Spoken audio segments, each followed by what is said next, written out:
Hello friends, welcome back to my channel. So இந்த video நம்ம அதை பற்றி பார்க்க போகிறோம்னா ஒரு சூப்பரான இன்ட்ரெஸ்டிங்கான டாபிக் பற்றி தான் பார்க்க போகிறோம். அதெல்லாம் பார்க்கறதுக்கு முன்னாடி நீங்கள் நம்ம சேனலை சப்ஸ்கிரைப் பண்ணி மறக்காமல் சப்ஸ்கிரைப் பண்ணிக்கங்க. சரி, வாங்க வீடியோக்குள்ளே போகலாம். இப்போ நடந்திருக்கிற ஐபிஎல் தொடரில் வந்து பஞ்சாப் கிங்ஸ் அணியில் வழக்கம் போல் பிளே ஆஃப் சுற்றுக்கு வந்து போக முடியல. ஆனால் அந்த அணியிலிருந்து இந்திய வீரர்கள் சில பேர் மட்டும் நல்லா விளையாண்டுருக்காங்க. யாருன்னா சஷாங்க் சிங் மற்றும் அசுதேஷ் சர்மா. அதாவது இப்போ ரீசெண்டாக பேட்டியில் ஒன்று பேசியிருக்கிற ஆகாஷ் சோப்ரா வந்து இவர்களை பற்றி ஒரு விஷயம் சொல்லியிருக்கிறாரு. அது என்னன்னா, சஷாங்க் சிங் வந்து ஒரு ஆச்சரியமான கிரிக்கெட் வாழ்க்கையை வந்து கொண்டிருக்கிறாரு. பஞ்சாப் கிங்ஸ் அணி வந்து அவருடைய பெயரில் வந்து வேறொரு வீரரை வாங்க முற்பட்டு கடைசியில் வந்து தவறுதலாக இவரை வாங்கிட்டாங்கன்னு சொல்லியிருக்கிறாரு. அப்படி தவறுதலாக வாங்கப்பட்ட இவர் தான் தற்போது இந்திய அணிக்கு ஐபிஎல் சீசனில் அதிக ரன்கள் அடித்தவராக இருக்கிறார். இப்பொழுது சஷாங்க் வந்து இப்போ கரண்டா ஏஜ் வந்து 32 வயசா இருக்குது. தன்னுடைய டேலண்ட் வந்து எல்லாட்டும் காட்டணுங்கோசரம் எத்தனை வருஷமா இவர் காத்திருக்கிறாரு. இவரோட பேட்டிங் ஸ்டைல் மட்டும் இல்லாம இவரோட வயசை கூட பார்க்கும் பொழுது இவருக்கு கிடைத்திருக்கும் எல்லாமே சூரியகுமாருக்கு எந்த வயதில் கிடைத்ததோ அப்படித்தான் அமைந்திருக்கிறது. இது குறித்து வந்து ஆகாஷ் சோப்ரா பேசும்பொழுது, இந்த ராஜஸ்தான் பஞ்சாப் அணிகள் விளையாடும் போட்டியில் கவனிக்க வேண்டிய 3 வீரர்களை எடுத்துக்கொண்டால் அதிக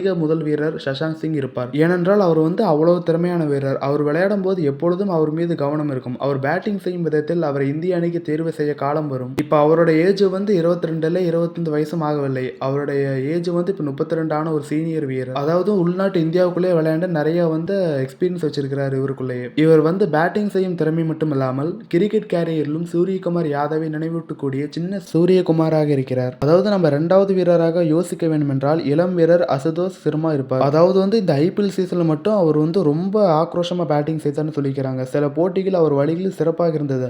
ஆனால் அதற்கு அடுத்து அவருக்கு ஷார்ட் பந்துகள் வீச ஆரம்பித்தார்கள். அப்ப இருந்து அவர் அங்கிருந்து கொஞ்சம் தடுமாற ஆரம்பித்திருக்கிறார்னு சொல்லிக்கிறாரு. இதே போல கிரிக்கெட் செய்திகளை தொடர்ந்து பார்க்கணும்னா நம்ம சேனலை சப்ஸ்கிரைப் செய்யுங்க. சப்ஸ்கிரைப் செய்து பக்கத்தில் இருக்கிற பெல் ஐக்கனை கிளிக் பண்ணி ஆளுங்கிற ஆப்ஷன் செட் பண்ணிக்கங்க.